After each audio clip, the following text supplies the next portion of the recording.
ବିଛଣାରେ ଶୋଇକି ଏହି ଗୋଟିଏ ମନ୍ତ୍ର ମାତ୍ର 3 ଥର ପଢ଼ିଦିଅ, ଗ୍ୟାରେଣ୍ଟି ଦେଉଛି ସେ ନାରୀ ରାତି ଦିନ ରୁମ୍କୁ ଡାକିବ, ଯାହା ଚାହିଁବେ ତାହା କରିବ। ଯଦି ଆପଣ କେଉଁ ଝିଅ ବା ବିବାହିତା ନାରୀକୁ ମନେ ମନେ ଭଲ ପାଉଛନ୍ତି କିନ୍ତୁ ଯେତେ ଚେଷ୍ଟା କଲେ ମଧ୍ୟ ତାକୁ ପଟେଇ ପାରୁନାହାନ୍ତି, ତାକୁ ନିଜର ମନ କଥା କହିବାକୁ ଡରୁଛନ୍ତି, ଆଉ ଆପଣ ଚାହୁଁଛନ୍ତି କି ସେ ଝିଅ ବା ବିବାହିତା ନାରୀ ନିଜେ ଆସି ଆପଣଙ୍କୁ ଭଲ ପାଉଛି ବୋଲି କହୁ, ତେବେ ଆଜିର ଏହି ଭିଡ଼ିଓଟି ଆପଣଙ୍କର ଇଚ୍ଛାକୁ ପୂରଣ କରିବ। କାରଣ ଆଜିର ଏହି ଭିଡ଼ିଓଟିରେ ମୁଁ ଆପଣଙ୍କୁ ଶିଖେଇବି ଏମିତି ଏକ ପ୍ରଚଣ୍ଡ ମହାଶକ୍ତିଶାଳୀ ବଶୀକରଣ ମନ୍ତ୍ର। ଏହି ବଶୀକରଣ ମନ୍ତ୍ରକୁ ଯଦି ଆପଣ ରାତିରେ ଶୋଇବା ପୂର୍ବରୁ ନିଜ ବିଛଣାରେ ଶୋଇକି ମାତ୍ର 3 ଥର ପଢ଼ିବା ମାତ୍ରେ ସେ ଝିଅ ହେଉ ବା ସୁନ୍ଦରୀ ପଡ଼ିଶା ଘର ଭାଉଜ ତୁମ ପାଖକୁ ଆସିବା ପାଇଁ ବାଧ୍ୟ ହେବ। ରାତି ଦିନ ତୁମକୁ ଫୋନ୍ କରିବ, ଘରକୁ ଡାକିବ, ଯାହା ଚାହିଁବେ ତାହା କରିବ। ନମସ୍କାର ଫ୍ରେଣ୍ଡସ୍, ଓଡ଼ିଆ ଫଣ୍ଡା ଚ୍ୟାନେଲକୁ ଆପଣମାନଙ୍କୁ ସ୍ୱାଗତ। ଆଜିର ଏହି ଭିଡ଼ିଓଟିରେ ମୁଁ ଆପଣଙ୍କୁ ଶିଖେଇବି ଆପଣ କିପରି ନିଜ ପସନ୍ଦର ସୁନ୍ଦରୀରୁ ସୁନ୍ଦରୀ ଝିଅ ବା ସୁନ୍ଦରୀ ପଡ଼ିଶା ଘର ଭାଉଜକୁ ପଟେଇ ପାରିବେ, ତାଠାରୁ ନିଜର ମନ ମୁତାବକ କାମ ହାସଲ କରିପାରିବେ। ଏହି ବଶୀକରଣ ଏତେ ଶକ୍ତିଶାଳୀ କି ଯିଏ ବି ଏହାକୁ କରିଛି ସଫଳ ହେଇଛି, ନିଜ ପସନ୍ଦର ଝିଅ ବା ବିବାହିତା ନାରୀକୁ ମୁହୂର୍ତ୍ତକ ଭିତରେ ପଟେଇ ପାରିଛି। ତେଣୁ ଆପଣ ବି ମୋ କଥା ମାନି ଏହି ବଶୀକରଣ କରିଦିଅନ୍ତୁ, ତାପରେ ଦେଖିବେ ଚମତ୍କାର।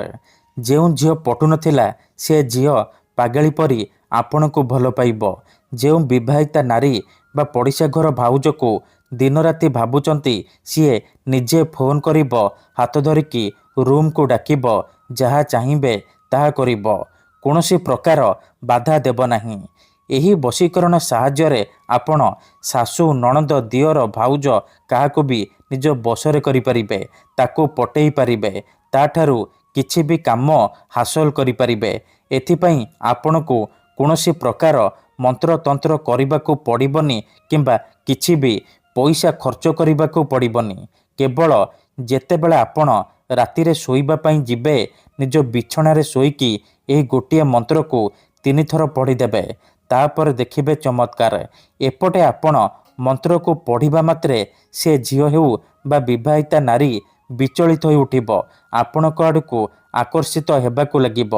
ଯେପର୍ଯ୍ୟନ୍ତ ଆପଣଙ୍କ ପାଖକୁ ଆସିନି, ଆପଣଙ୍କ ସହିତ ସମ୍ପର୍କ ରଖିନି, ସେ ଖାଲି ଛଟପଟ ହେବ। ତେବେ ଏହି ବଶୀକରଣ କରିବା ସବୁଠାରୁ ସହଜ। ଏହାକୁ କେହି ବି ଅତି ସହଜରେ କରିପାରିବେ। କିନ୍ତୁ ମୋର ଆପଣମାନଙ୍କୁ ଅନୁରୋଧ କି ମନରେ କୌଣସି ଖରାପ ଉଦ୍ଦେଶ୍ୟ କିମ୍ବା କୌଣସି ଖରାପ କାମ ପାଇଁ ଆପଣ ଏହି ବଶୀକରଣକୁ ପ୍ରୟୋଗ କରିବେନି। ଯଦି ଆପଣ ସେ ଝିଅ ବା ବିବାହିତା ନାରୀକୁ ସତରେ ଭଲ ପାଉଛନ୍ତି, ତାକୁ ବିବାହ କରିବାକୁ ଚାହୁଁଛନ୍ତି, ତେବେ ଆପଣ ଏହି ବଶୀକରଣ ପ୍ରୟୋଗ କରିବେ। ଅନ୍ୟଥା ମନରେ କୌଣସି ଖରାପ ଉଦ୍ଦେଶ୍ୟ କିମ୍ବା କୌଣସି ଖରାପ କାମ ପାଇଁ ଆପଣ ଏହି ବଶୀକରଣକୁ ପ୍ରୟୋଗ କରିବେନି। ଠିକ୍ ଅଛି?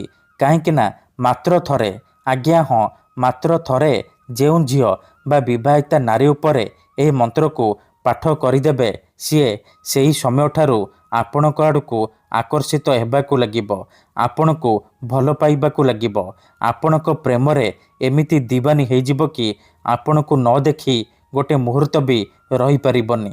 ତେବେ ଏହି ବଶୀକରଣ ଆପଣ କିପରି କରିବେ, କେମିତି କରିବେ, ଏହାର ପ୍ରୟୋଗ ବିଧି କ'ଣ, ମୁଁ ଆପଣଙ୍କୁ ଶିଖେଇବି।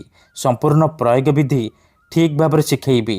ଜାଣିବା ପାଇଁ ଆପଣ ଭିଡ଼ିଓଟିକୁ ମୂଳରୁ ଶେଷ ପର୍ଯ୍ୟନ୍ତ ପୁରା ଧ୍ୟାନ ସହିତ ଦେଖନ୍ତୁ। ତେବେ ଯାଇକି ଆପଣ ସମ୍ପୂର୍ଣ୍ଣ ପ୍ରୟୋଗ ବିଧି ଜାଣିପାରିବେ। ଅଧାରୁ ଛାଡ଼ିକି ପଳେଇଲେ କିମ୍ବା କାଟି କାଟି ଦେଖିଲେ ଆପଣ କିଛି ବି ବୁଝିପାରିବେନି। ପରେ କମେଣ୍ଟ କରିବେ, ଗୁରୁଜୀ ଆପଣଙ୍କର ବଶୀକରଣ କାମ କରୁନି। ଦେଖନ୍ତୁ, ବଶୀକରଣ କରିବା ପୂର୍ବରୁ ପ୍ରଥମେ ବଶୀକରଣକୁ ଠିକ୍ ଭାବରେ ବୁଝନ୍ତୁ, ପ୍ରୟୋଗ ବିଧି ଠିକ୍ ଭାବରେ ଶିଖନ୍ତୁ, ତାପରେ ଆପଣ ବଶୀକରଣ କରିବା ପାଇଁ ଯିବେ। ଦେଖନ୍ତୁ, ମନ୍ତ୍ର, ତନ୍ତ୍ର, ଯନ୍ତ୍ର, ବଶୀକରଣ ଇଏ ଏମିତି ସେମିତି କାମ କରେନି। ମନରେ ସମ୍ପୂର୍ଣ୍ଣ ବିଶ୍ୱାସ, ନିଷ୍ଠା ଆଉ ଏକାଗ୍ରତାର ସହିତ ଆପଣଙ୍କୁ ଏହି ବଶୀକରଣ କରିବାକୁ ପଡ଼ିବ। ତେବେ ଯାଇ ମୁଁ ଆପଣଙ୍କୁ ଗ୍ୟାରେଣ୍ଟି ଦେଉଛି ଆପଣ 100ରୁ 100% ସଫଳ ହେବେ। ଠିକ୍ ଅଛି। ତେବେ ଏହି ବଶୀକରଣ ଆପଣ କିପରି କରିବେ, କେମିତି କରିବେ, ଚାଲନ୍ତୁ ଜାଣିବା। ବିଧିଟି ଜାଣିବା ପୂର୍ବରୁ ଯଦି ଆପଣ ଆମ ଚ୍ୟାନେଲକୁ ପ୍ରଥମ ଥର ଆସିଛନ୍ତି, ତେବେ ଦୟାକରି ଚ୍ୟାନେଲକୁ ସବସ୍କ୍ରାଇବ୍ କରି ପାଖରେ ଥିବା ବେଲ୍ ଆଇକନ୍କୁ ମଧ୍ୟ ଦବାଇ ଦିଅନ୍ତୁ, ଯାହାଦ୍ୱାରା ଆମେ ଯେଉଁ ବି ଭିଡ଼ିଓ ଅପଲୋଡ଼ କରିବୁ ସର୍ବପ୍ରଥମେ ଆପଣ ଦେଖିପାରିବେ।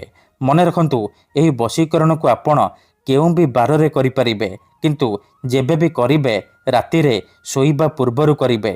ବିଧିଟି କରିବା ପୂର୍ବରୁ ଭଲ ଭାବରେ ହାତ ଗୋଡ଼ ଧୋଇକି ସଫା ବସ୍ତ୍ର ପିନ୍ଧିକି ଏହି ବଶୀକରଣ ଆରମ୍ଭ କରିବେ।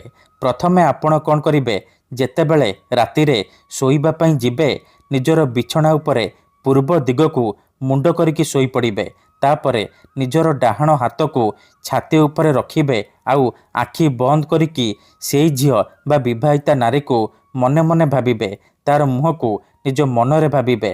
ତାପରେ ଏହି ମନ୍ତ୍ରକୁ 3 ଥର ପଢ଼ିବେ। ଓମ୍ ନମଃ କାମାକ୍ଷା ଦେବୀ ଆମୁକଂ ମେ ବଶ୍ୟମ୍ କୁରୁ କୁରୁ ଫଟ୍ ସ୍ୱାହା। ଆମୁକଂ ଜାଗାରେ ଆପଣ ସେଇ ଝିଅ ବା ସ୍ତ୍ରୀର ନାମ କହିବେ ଯାହାକୁ ଆପଣ ବଶରେ କରିବାକୁ ଚାହୁଁଛନ୍ତି। ମନ୍ତ୍ରକୁ 3 ଥର ପଢ଼ି ସାରିବା ପରେ ଛାତି ଉପରୁ ହାତକୁ କାଢ଼ିବେ ଆଉ ଛାତିରେ ଗୋଟିଏ ଥର ଫୁଙ୍କିଦେବେ। ଏହିପରି ଆପଣ ଲଗାତାର 3 ଦିନ ପର୍ଯ୍ୟନ୍ତ ରାତିରେ ଶୋଇବା ପୂର୍ବରୁ ନିଜ ବିଛଣାରେ ଶୋଇକି କରିବେ। ମନେ ରଖନ୍ତୁ, ପ୍ରଥମ ଦିନରୁ ହିଁ ପ୍ରଭାବ ପଡ଼ିବା ଆରମ୍ଭ ହୋଇଯିବ। ସେ ଝିଅ ହେଉ ବା ବିବାହିତା ନାରୀ ଆପଣଙ୍କ ଆଡ଼କୁ ଆକର୍ଷିତ ହେବାକୁ ଲାଗିବ। କିନ୍ତୁ ମନେ ରଖନ୍ତୁ, ଏହି ବିଧିକୁ ଆପଣ ଅଧାରୁ ଛାଡ଼ିବେନି। ଲଗାତାର 3 ଦିନ ପର୍ଯ୍ୟନ୍ତ ରାତିରେ ଶୋଇବା ପୂର୍ବରୁ ବିଛଣାରେ ଶୋଇକି ଏହିପରି କରିବେ। ତାପରେ ଦେଖିବେ ସାରା ଜୀବନ ପାଇଁ ସେ ଝିଅ ବା ନାରୀ ଆପଣଙ୍କ ବଶରେ ହେଇଯିବ। ଯାହା ଚାହିଁବେ ତାହା କରିବ। ଧନ୍ୟବାଦ।